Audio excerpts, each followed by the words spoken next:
Howdy, howdy. What's up, brother? Not much. Welcome back, everyone. All three of the current live viewers. So I was telling Blair I was going to do what's that? Letting everybody get logged in. We're right on time.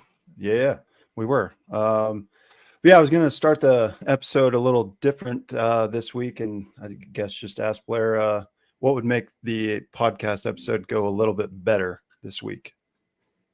So it's a question for you. It's not open-ended. For me? Yeah. Well, you want me to answer that? Yeah. If you give it a hawk to and spit on that thing? You're damn right. Spit on that thing. Glad you caught what I was throwing down. Yeah, that wasn't scripted even. A funny story right off the bat. My brother, he came in the shop the day before those memes exploded. I saw it like once. And he goes, dude, I think I found the girl I'm going to marry. And I go, did she go fucking haktia? And he goes, how'd you know? I'm like, well, because it seems like every single guy in the country and some with wives are trying to chase her down right now. Yeah. So funny story. My wife went to Breckenridge this past weekend, and I guess they have signs that were like it's a phenomenon. So I read up on it, and this girl, I can't remember her first name, last name is Vickers. And she comes from a religious family. Like her mother, I think, is a reverend. And her mom is not happy about the whole thing. Like publicly came out and said, like, you're giving us a bad. I'm like, wow, that's cool. Anyway, a little hawk twat. Spit on that thing tonight. You got the mic right there. You're gonna have to get in close, take your filter off there. Yeah. There we go. So just don't swallow it. Wonder if she, anyway, we're getting way off topic. Yeah. Oh racing. Man, well, yeah, racing, not that. So yeah, back again, episode 11. We titled this one "Cars Gone Wild." We got a new segment to unveil to all of you beautiful people that we think you're going to like. I know Blair and I have already started laughing at some of these video clips. So we'll play those, get some interaction. What else we got? Slang, or we do have Slang explained, but not necessarily in that order. Dirt Natty recap a little bit. And then, excuse me, we had some local racing to dive into. So without further ado, Brandon Hall, creator and co-host of the Throwin Sliders podcast. And I said that I'm way off tonight. Creator of Scrubbin' Tires Media and co-host of the Throwin Sliders podcast with Mr. Blair Cooper. So to you. Oh, right on. Well, yeah, as Brandon said, I'm Blair Cooper, probably the greatest race car driver to ever step foot on this planet, and also podcast host. So it's easy to say when you haven't been racing. Tell me about it. My last set foot in a race car in September. So anyway, I'm going on a few weeks, so I'm itching now. Get back in coming up. Yeah, it's gonna be hot and heavy after that. Factory cane shocks tuned up. We're ready. You're ready. Yep. Yeah. New shocks, everything ready to roll. So all right. Well, let's give the people what they want and start talking about racing instead of women and how they please their men. So the Dirt and Natty recap, we had High Limit was off. Their next one is actually Wednesday, the 26th, the 4th annual Beach Brawl midweek money series race at Lake of the Ozark Speedway, and the big MO for 20 grand to win. Then they're on a double header. What is that? Friday, Saturday at Lucas Oil Speedway, the Diamond Classic night 1 and night 2, 25K to round out both nights there. So into the world of outlaws, starting with the NOS energy drink sprint cars. They were on deck to be at Huset's up in South Dakota, basically from midweek all the way through Sunday. They did get the race on, Wednesday in. And again, as if you caught last week's episode, froze? Either that or I froze. I think you froze on its move. There you are. Yeah, we're good now. Sorry. Yeah. No, you're good. Maybe. I don't know. If you tuned in last week, we talked about kind of the rivalry that's growing between High Limits and World of Outlaws, which is good if you're a race car fan. And you had some of the High Limit guys, actually a lot of the High Limit guys go to Houston Speedway on Wednesday. So quick rundown there. Quick time was the 8R of Corey Eliason. Heat 1 went to the 88 of Austin McCarl. Heat 2, Rico Abreu. Heat 3. And I just want you to pay attention to the names I'm saying. Like, this is a field that is stacked with, I mean, you could call the World of Outlaws the best of the best or the High Limit, but you had both of them. So anyway, Rico took Heat 2. Carson Macedo took Heat 3. Brad Sweet took Heat 4. Brock Zierfoss took heat 5, and Spencer Baston took heat 6. So just in your heats, you have, I don't even know, I didn't fact check this, but probably almost 100 sprint car 410 wins just in your heat race winners. So badass field. They had enough cars for C-Main, which went to the 95 of, I'm going to butcher this, Tyler Drake, maybe. I don't know if you know that guy. No, I don't. Local, maybe. I don't know. Yeah. And then they had the last chance race, and that went to the 8R of Corey Eliason, which didn't really make much sense to me since he was QuickTime, but nevertheless, I didn't get to watch it, so I don't know. Yeah. Your A feature, which was 35 laps, the hard charger was Buddy Kofoid up 15. And your lap leaders, Ryan Timms led 15. And Tyler Courtney led 9, and he was your eventual winner in the 7BC. And Ryan Timms took second, and Aaron Reitzel took third. So yeah, like I said, they were supposed to go there basically all weekend long. Did want to point this out before I pass to Blair for what happened, why there wasn't more racing. Let's see, the 19th, which was Wednesday, was 20K to win. So Tyler Courtney took home 20K. If they would have raced the 22nd, so they're off Thursday and then back Friday, Saturday, Sunday, if they would have got it in. Mm-hmm. Thursday was 20K to win. Was that Saturday? I'm all confused. Yeah, Saturday was $250,000 to win. And then Sunday was $100,000 to win. So we're talking, like, if you would have clean house, you would have been $500,000 richer in 3 days. I mean, that's awesome. But yeah, I just want to point that out. So pass to you, Blair. What happened? Well, and before we even get to that, on that, a lot of people don't know how driver purses work. If you're a full-time guy, when you say like last year when they won for the $1 million race at Eldora, those drivers take home half that usually. So it's a split between owner and everything. So right. I mean, it's tough. I saw a comparison between women's golf and sprint cars, at the highest level, and they're like 40-1. We were watching the video, and it's like, well, you sell a lot of clubs and clothes and shoes off that. Right. There's a lot more women golfers than race car drivers, but it is funny. It's like so expensive to run, but the payouts, it's like, that's a good purse, but that's what it probably should be to even kind of be able to fund it. No, yeah, that's fair. Yeah. And I mean, we say that I think Blair and I were talking about this either live or in one of the pre-shows, is NASCAR took away, and I'm not taking a dig at NASCAR, still watch it, ritually every weekend, but they took away years ago showing how much the payouts were. And I think just as a fan, it's kind of cool to see that. Like if I see, a race like this World of Outlaws kind of whole weekend, if I see that purse, I feel like it makes as a fan, and especially a driver, like, hey, this is what they're racing for. That's why they're getting after it and wrecking each other and stuff like that. So they're going to be going hard. So yeah. And I mean, 15K is still, nothing to. Sure. But when it costs $10K to open the back door to go race every night at that level, with your crew, tires, cars, everything, it's not like you're making a fortune. So, I mean, if you're breaking even, you're doing good when you win. Those are tough. Yeah, exactly. But yeah, when you start throwing 100K, 250K to win, that's, it got my attention. Oh, not just cars are healthy. Yeah. Now, if they're able to do that, eyes are obviously on the sport. So, late models have generally had big purses or bigger. Yeah. Even the cost to run those teams is higher. Yeah. Well, and like I said, it's kind of like this intertwined group. When High Limit's not racing, they go race with World of Outlaws. When World of Outlaws, like vice versa, it's awesome to see. And you literally have the best of the best doing it. So, but yeah, anyway, I'll share my screen, Blair, and tell them what happened at Old Huset's. They were going bass fishing there. I'd seen a few of these videos. If anybody didn't catch it while they were rained out, it wasn't just a rain out. It was an actual turned into what was kind of an emergency for a lot of people. Yeah. They had fire and rescue trying to pull people out in inflatable boats and everything else. So you see a lot of toters and RVs, campers, everything just trapped in there. So that's the second or third time it's happened at Huset's. And God, what an awesome facility, but also what a pain in the ass. They need to get that figured out.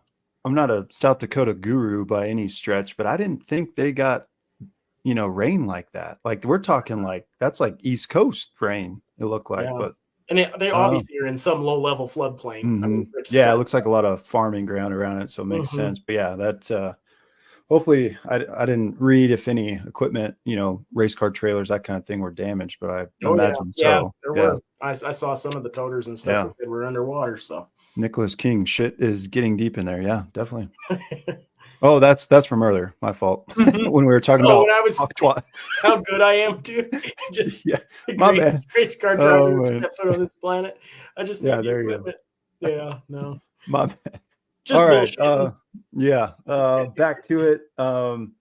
So their next one is the 28th, the World of Outlaws Independent Spectacular at Cedar Lake Speedway in Wisconsin, 12K to win that one.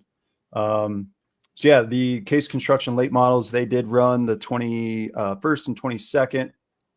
Start off with the 22nd. It was the World of Outlaws Billy Todd Classic at Ponderosa Speedway in Kentucky. Quite a big car count. I'll just run through the qualifying. Looks like 12. Your quick time winner was the 32 of Bobby Pierce. And then into your heat races, Bobby Pierce took the heat race number 1 by a sizable margin, almost 5/10, half second. Heat 2 into the 5B of Brandon Shepard. He won by even almost 2 seconds. Heat 3 went to the 97 of Cade Dillard. And then I don't think they did not have a last chance or any of the B mains or anything. So I'm not sure. They just went straight to the feature. Fox Factory Hard Charger was Dennis Erb Jr. And looks like he was up 10 spots. And first place went to Brandon Shepard in the B5. Gapped second place Bobby Pierce by almost 1.5 seconds to take night 1 of 2 there. So into the second night. Actually, no, it was not a double feature. They were actually at a different track. My apologies. Brownstown Speedway in Indiana, 15K to win on Saturday. Let's see. Quick time went to the 12 of Jason Jameson. And your 3 heats. Heat 1 winner went to the 97 of Cade Dillard. Heat 2, Bobby Pierce 30 in the 32. And then Nick Hoffman in the number 9 took heat 3 in the feature. Looks like it was not sure why they're showing 0 laps, but I don't know how many laps it was. The hard charger went to Brent Larson, which he was up 12 spots. And the number 9 of Nick Hoffman took home the checkers in the Case Construction late models in the World of Outlaws series. So their next one is actually, they should be racing right now. Again at the Independence Motor Speedway. Actually, no, I don't know why I keep getting these speedways mixed up. To me, I'm having a moment here. Too much Hawktois. Iowa, they're at Independence Motor Speedway in Iowa for the World of Outlaws Monday Madness at Independence. And then they race, what would that be? Tuesday, Thursday, and Friday.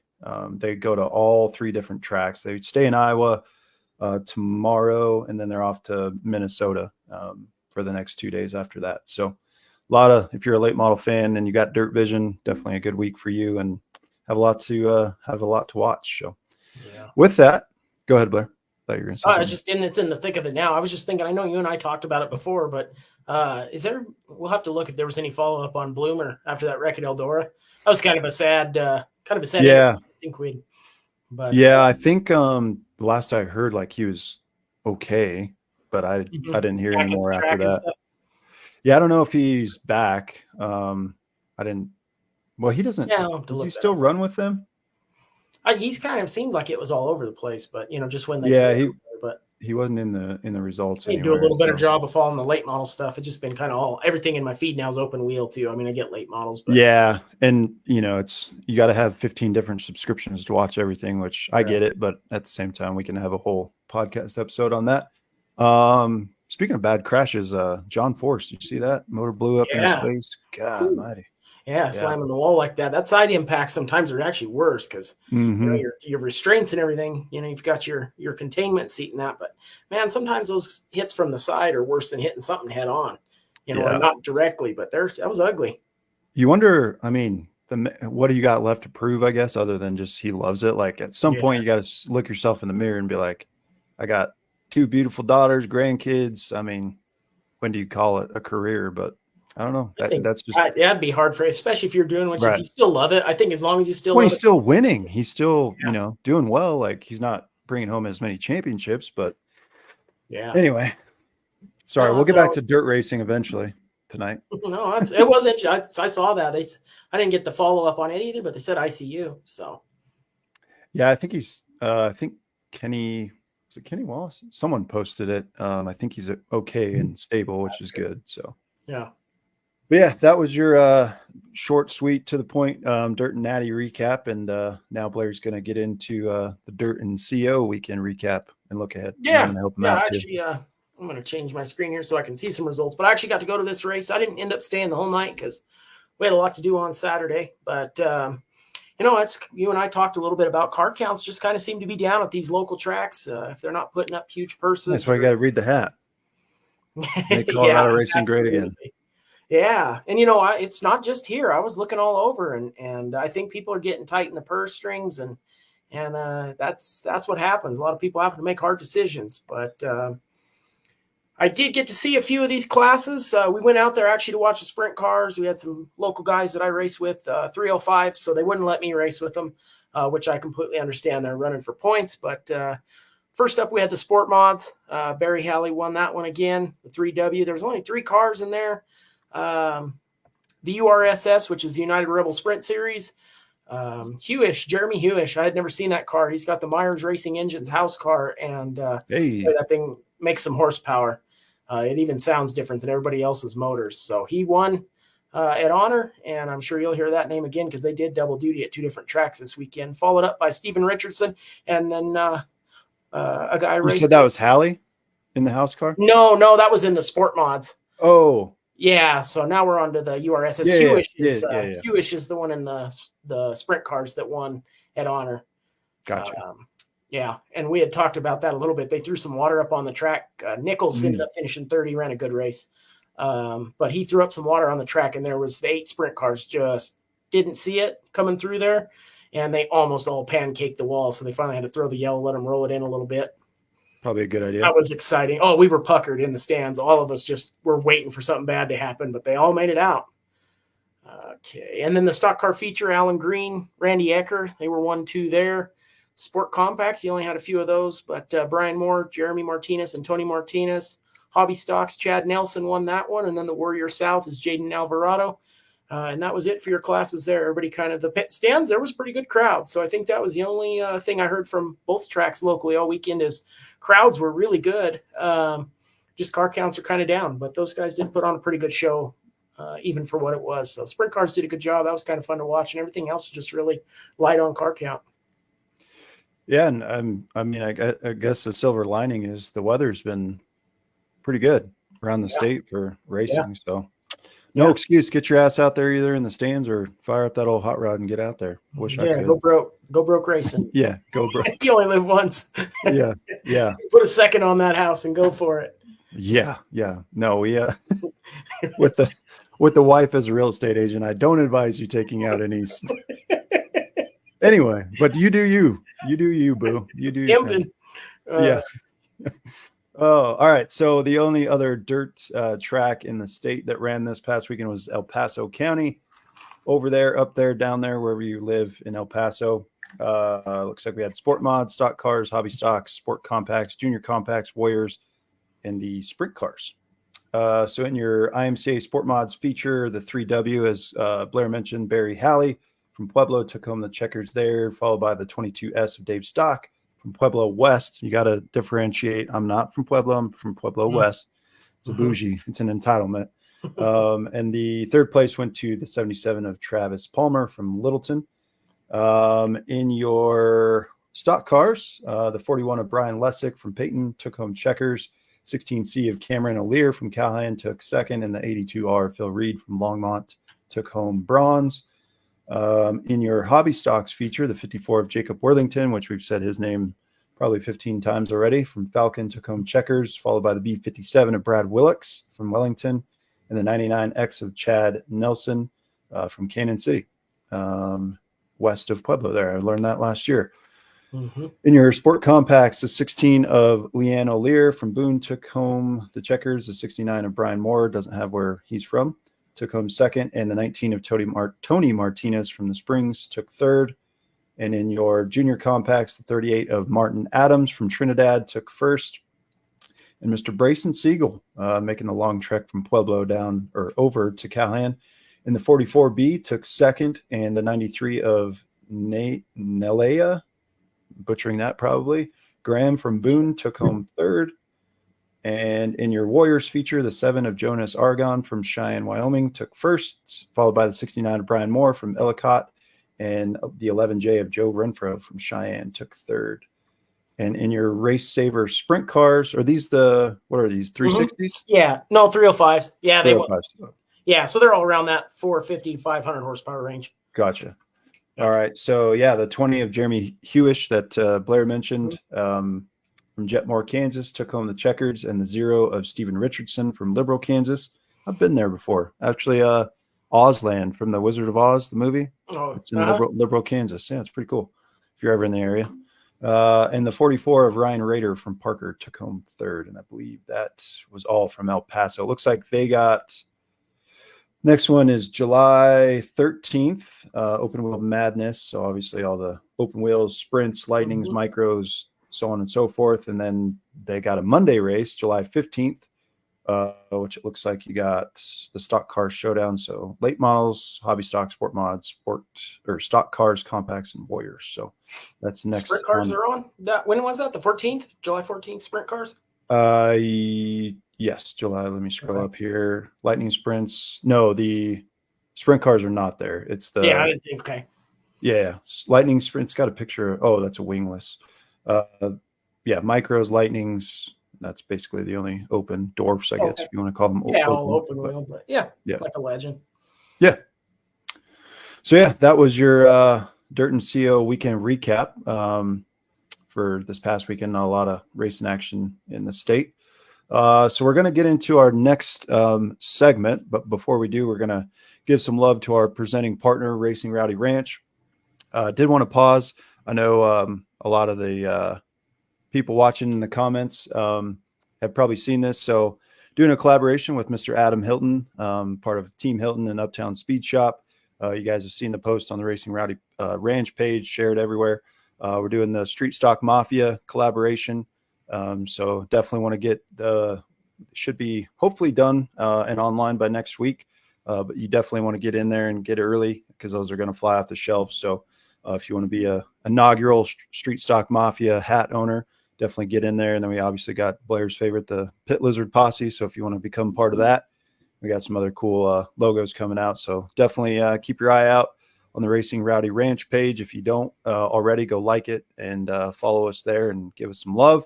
Without further ado, we'll give Racing Rowdy Ranch some love, and then we'll get into our new segment. Racing Rowdy Ranch was created with one person, one adjective, and one place in mind: the blue-collar racer and the crew behind the scenes. A word that can describe these racers and crews and how they live. Finally, a place where the straightaways and turns are these racers' pastures and hills, all bordered by concrete walls that could share more than their fair share of memories, even after several coats of paint. We are racing. We live rowdy, and we long to be at the ranch, riding for the brand. An apparel company designed to showcase just that. Push the limits every day, and be proud of who we are. Visit www.racingrowdyranch.com now to order yours today. Saddle up, strap in, and live rowdy. Proud presenting partner of Scrubbin' Tires Media, Throwin' Sliders, and Hittin' the Chip podcasts. There you go. Plenty of merch in stock. So don't wait if you don't want to for those ones that I just mentioned. Got plenty in stock, and happy to support those who support racing. So appreciate that. Now we're going to get into the Cars Gone Wild. Obviously, we titled the episode of this something that Blair and I have been talking about for a while.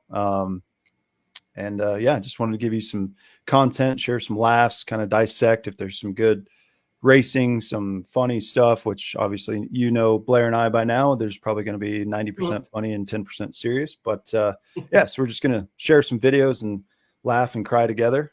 So we'll try to do a couple videos per segment every time we do this segment. So I'm going to share my screen quick, and Blair can take us through this one real quick. Would you call this your favorite crash? Yeah. of all time?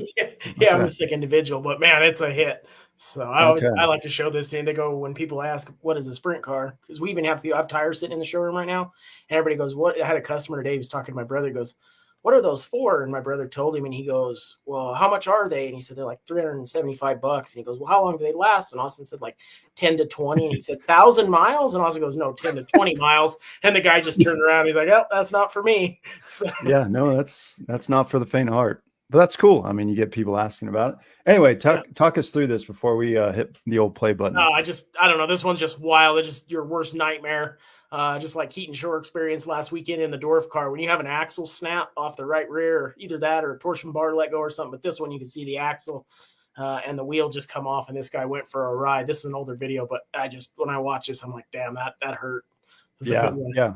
So shout out Loud Pedal Productions for the video here. So there we go. Maybe if I can. There we go.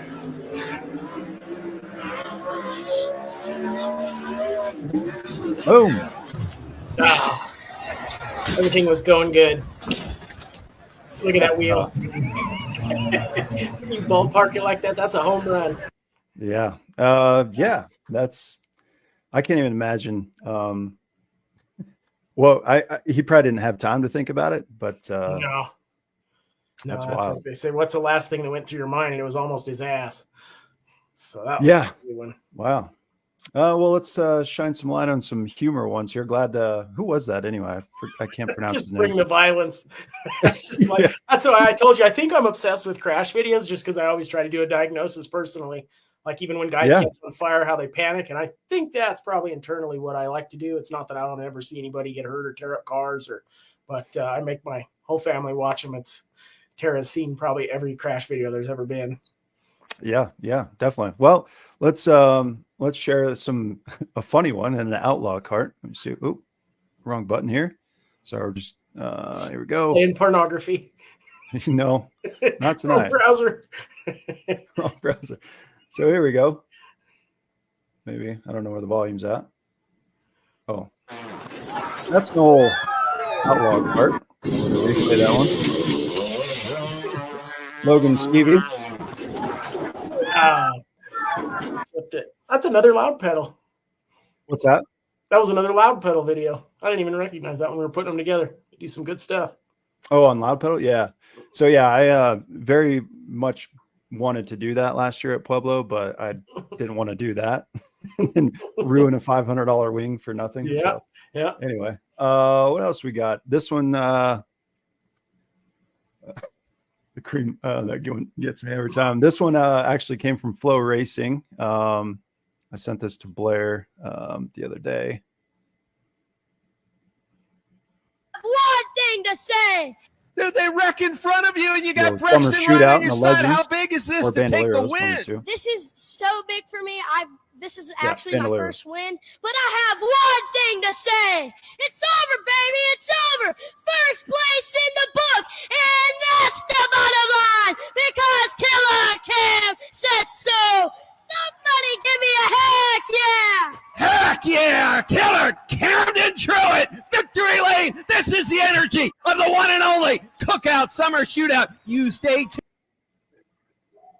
There we go. That kid. The next time I raced against him, I'd put him straight in the fence. I mean, we need post-race interviews like that every time. Tara, did I just say cream gets you every time? Yes, I did, because we're it's sick. Your husband is I'm gonna cut her internet off. Yeah. All right. Well, I'm gonna tell you why the cream gets me every time. Blair shared this one. It's a good laugh from Indianapolis. Oh, free cream pies on lap 16. Guy. There you go, Tara. That's why I said the cream gets me every time. Oh, all right. What else we got? These two. Good grief is right. We got two more for you tonight in this segment. Sent this one to Blair too. Pretty. It's kind of like a Hawk video, similar, but let's play this one too. Here we go. Tell me a sound that's better than this. There we go.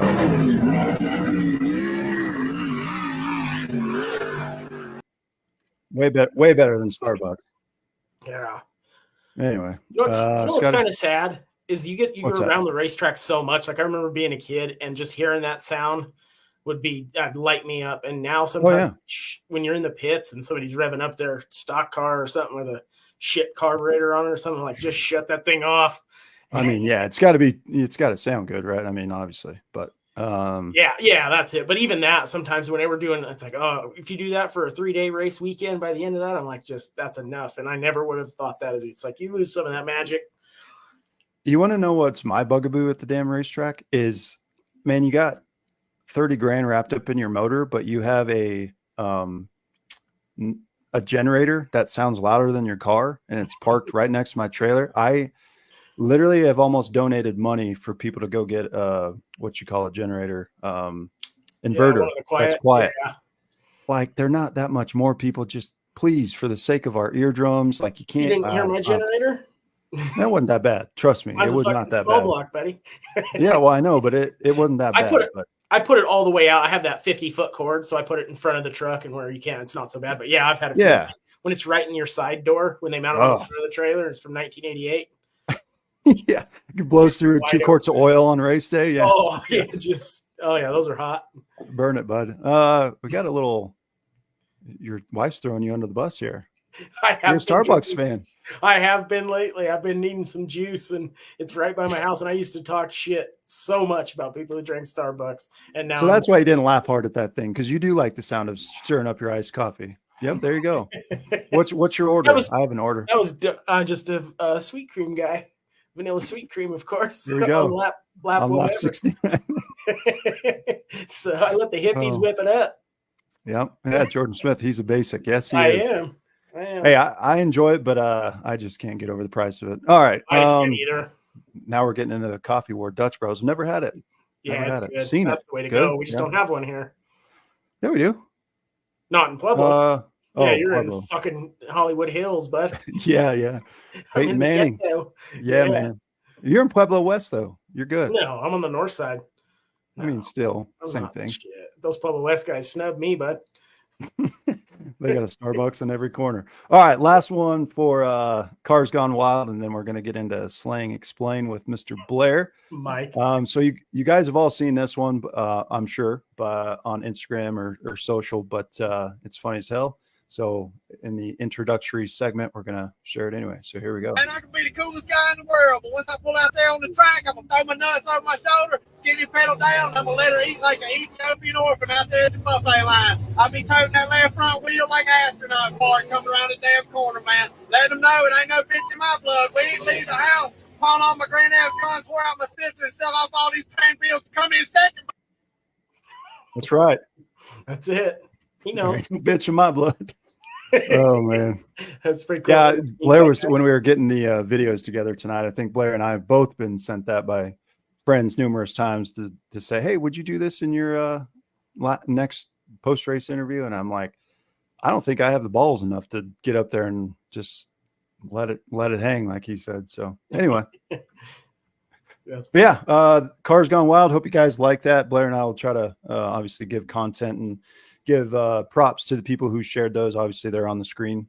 Credit to them. We do not own those videos, so just sharing them for good laughs. So, yes, we do need a damn Blair going full Blair winning interview like that. Well, I second that.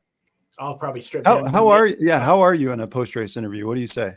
You know, I've actually been told I'm extremely boring. So, like when I've won, even they're like, "Damn, that was not what we expected." So. I'm going to have to hype it up, but I don't want to get on my wing. I see guys do the wing dance. I'm like, I'm not getting up on my $1,200 wing. And I don't want to slip off the roll cage, bust my ass. So I keep it pretty mellow. And I think you would make Cars Gone Wild if you did that. You know, what to me, it's so weird is I have this feeling right after we win, which, you know, now with this car, we're struggling a little bit, but right after I win, I get about 5 seconds of joy. And then I have this feeling that I'm never going to win again. And so the adrenaline will carry me through the night. But after that, I start to panic. It's just an odd feeling. And then, you know, if you run like shit, it's like, well, I ran like shit, so it don't matter. But I always think it's going to be the last one you ever have. And I've worked so hard when you do get them. It's like you should be able to enjoy it, but it maybe lasts for the truck ride home. because everybody else is celebrating, but I start to actually get like a panic. No, that's, I mean, you never know in any form of motorsports, right? Bottom level, top level. Sorry, I was on the banner section.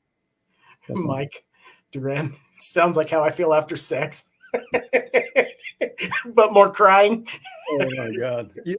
Well, that's like two-part. You never know when you're going to get it again, or where are you going with that, Mike? If there's going to be a woman there. We better shut this shit down. That's the last of that segment. No, it's good. This is what the people want.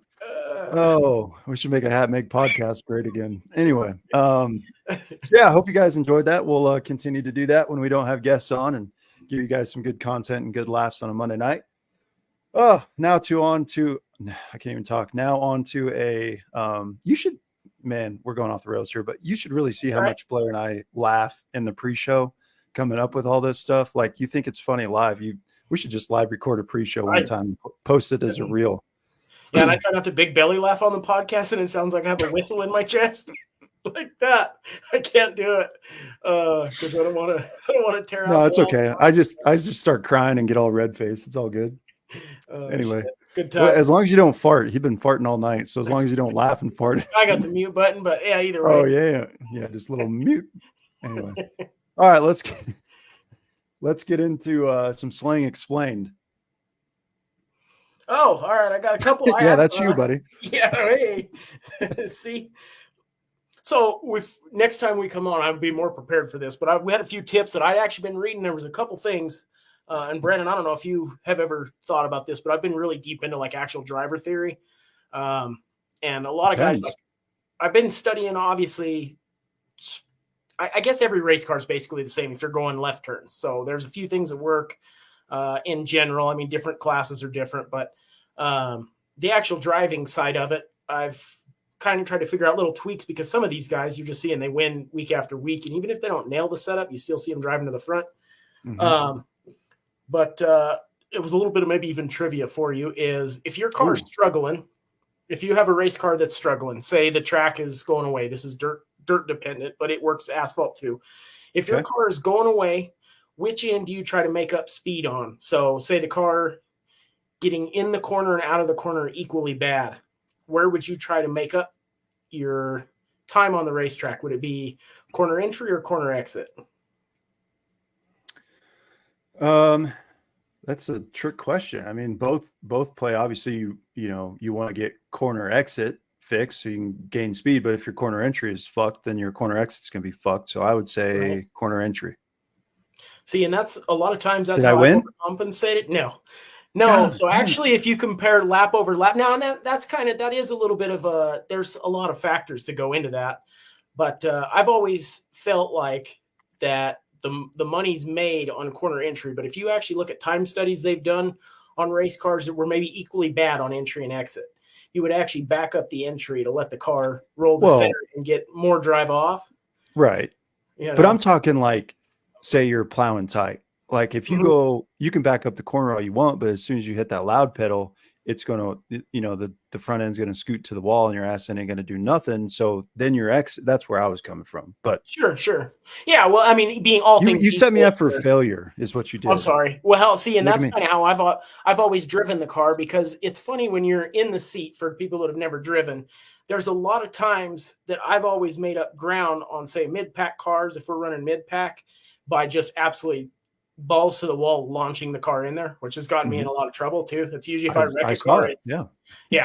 Usually if I wreck a car or spin a car, it's because I went in there wide fucking open and it doesn't come out.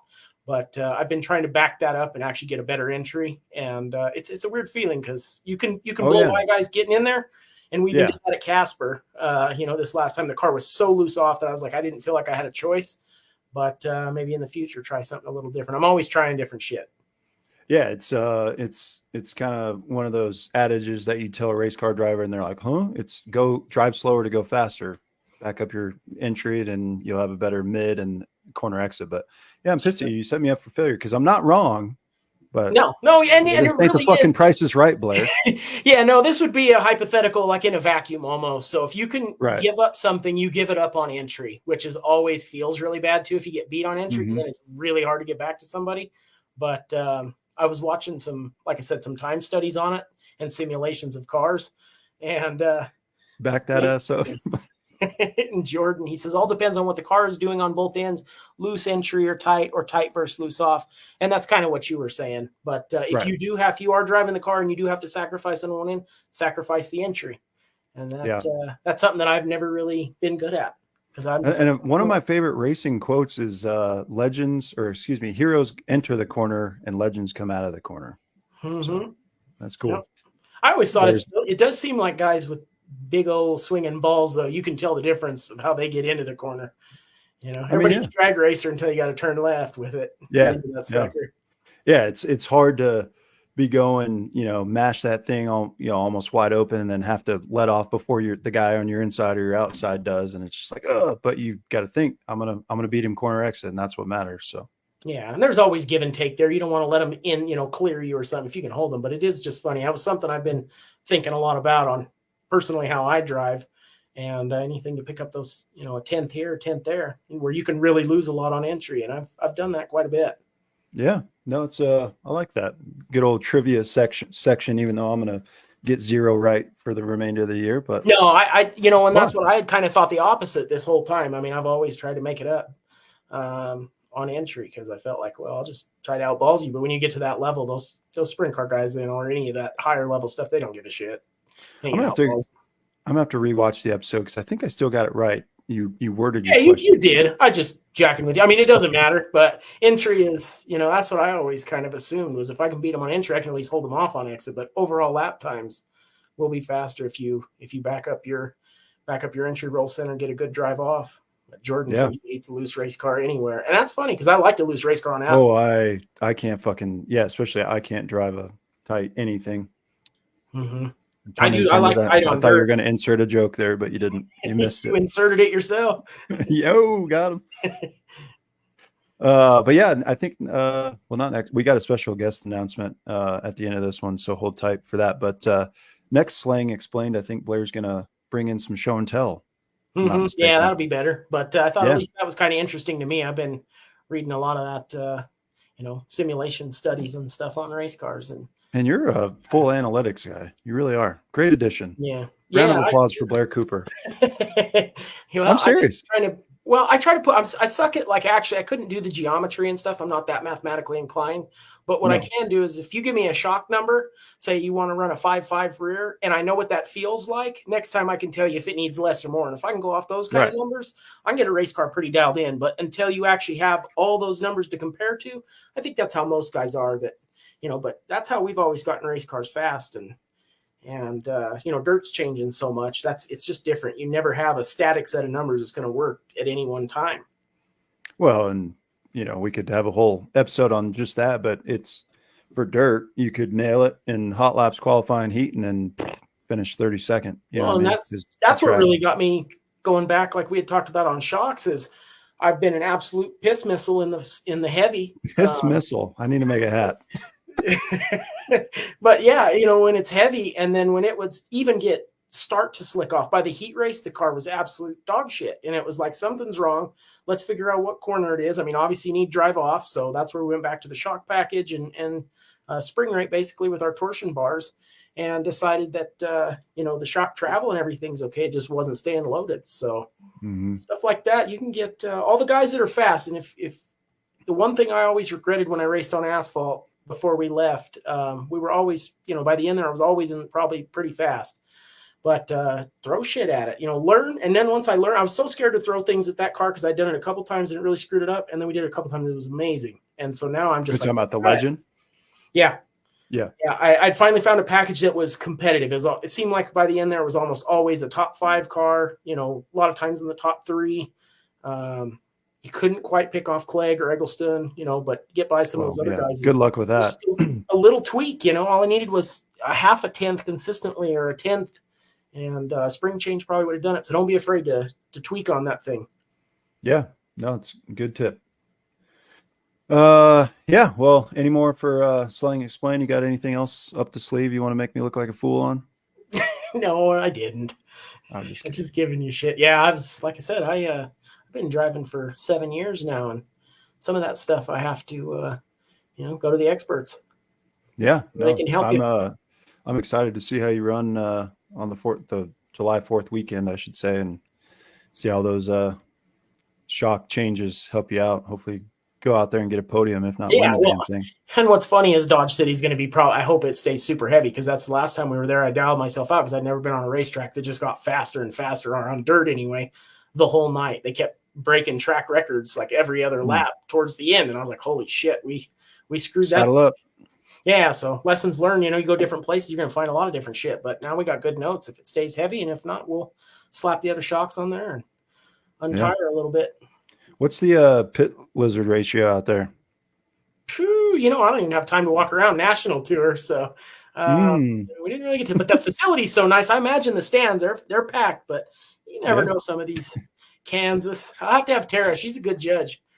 There we go. Yeah. She said last week she's she's called the pit lizard something. She called herself something. I don't know, but I'm not kidding. I feel like a trap there.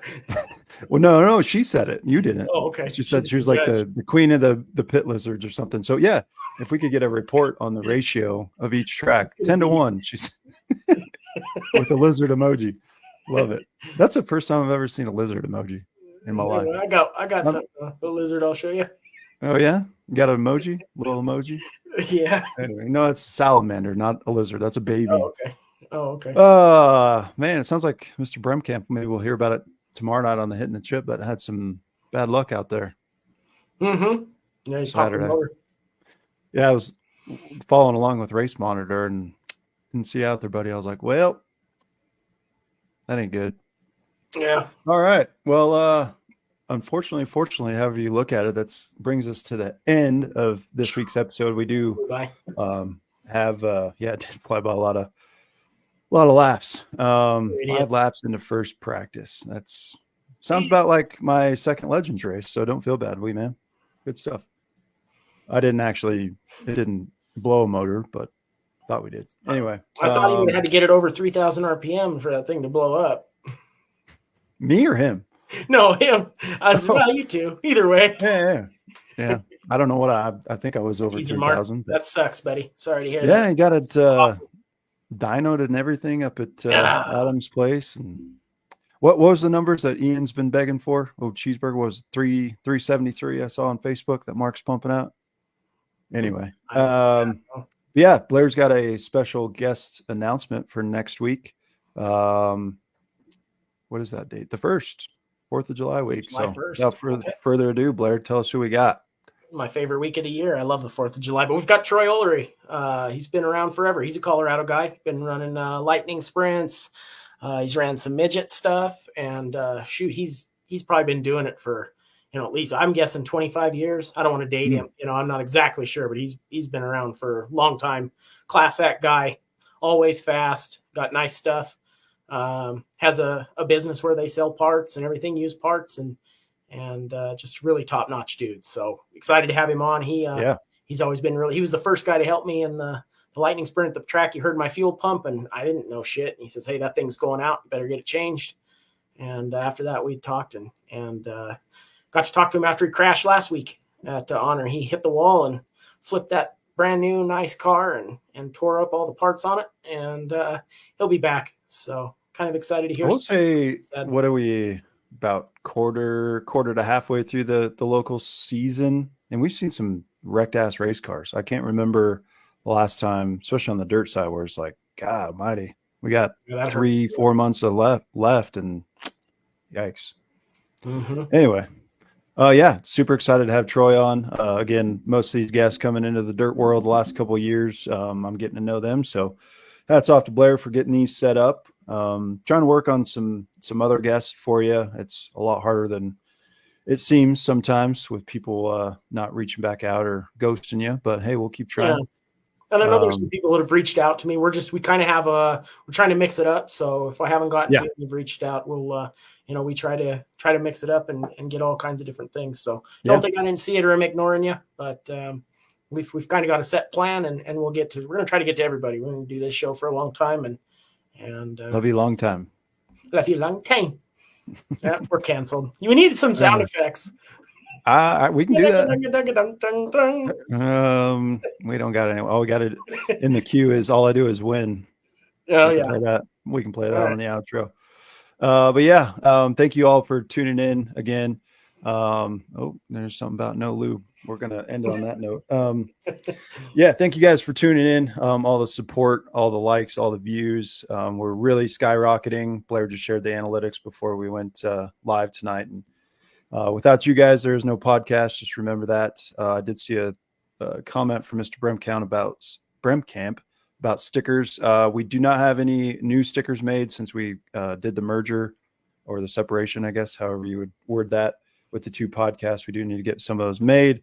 Got to get some Racing Rowdy Ranch stickers made as well. So take that as an action item.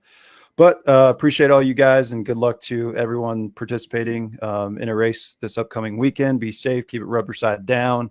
As always, make sure you check out the Hitting the Chip podcast with Jake and Jordan tomorrow night, 7:30. Special guest Nathan Gasser coming on. So be tuned in for that. Yeah. He goes back along. He's raced just about everything, I think. So what is your wife saying? We could do an ad lib. Anyway. You've seen that Instagram page, right? No, I haven't. NASCOM? Next week. Yeah, we'll play it next week. All right. NASCOM. So next episode. Yeah, well, even at the end of Troy's, that's going to have to be a regular segment. Okay. Part of the NASCOM. Part of our Cars Gone Wild. There we go. Cars Gone Wild. All right. Well, with that, again, appreciate you guys, and I'll pass to Blair in just a second, but make sure you go check out racingrowdyranch.com. Show us some love, and again, be on the lookout for the Street Stock Mafia, the collaboration with Mr. Hilton and Uptown Speed Shop. You guys are going to love those, and the Pit Lizard Posse, and we had a lot of Days of Thunder references. So Mark, the ranch, or that's what the hat's called, Ranch Flow from Racing Rowdy Ranch, but it's can't remember the actual flow. What was it called? Super Flow Motor Oils from Days of Thunder. Got that patch coming out, so definitely get that. But yeah, I'll quit rambling, pass it to Blair, and while he's rambling, I'm gonna play All We Do Is Win by Ludacris. So go ahead. Right on. Hey, well, if you guys need parts too, I've been delivering parts to a lot of guys at the racetrack. Anything from oils, different parts and shit. So just let me know if you need something. If it's somewhere we're going, I'll bring it. And then make sure to like, subscribe, share, help us out there. We're going to cover some more regional racing, and we're going to talk shit to each other and hopefully have a good time. Yes. Cut the outro out on me. That must have been curtains. I need a little curtain to go over me. No, I just didn't want to be rude. And not knowing that the car's faster on exit than entry. Oh, here he fucking goes. Shitting on my dreams. You're shitting on my dreams, making me look like an ass. No, I didn't mean to. Hawk the spit on that thing and let's get out of here. All right, buddy. All right. Thanks, everybody. Keep throwing those sliders, and we'll see you all next week. This has been another episode under Scrubbin' Tires Media. Creator and producer of Scrubbin' Tires Media is Brandon Hall. The Hittin' the Chip podcast is hosted by Jacob and Jordan Smith. The Throwin' Sliders podcast is hosted by Blair Cooper and Brandon Hall. Video and audio creator is Bryce Holcomb. Intro and outro music is owned and produced by Young Troubadour on YouTube. All episodes were created using StreamYard. Thanks for watching, listening, and supporting Scrubbin' Tires Media. Please like, share, and subscribe. Until next time, keep scrubbing those tires.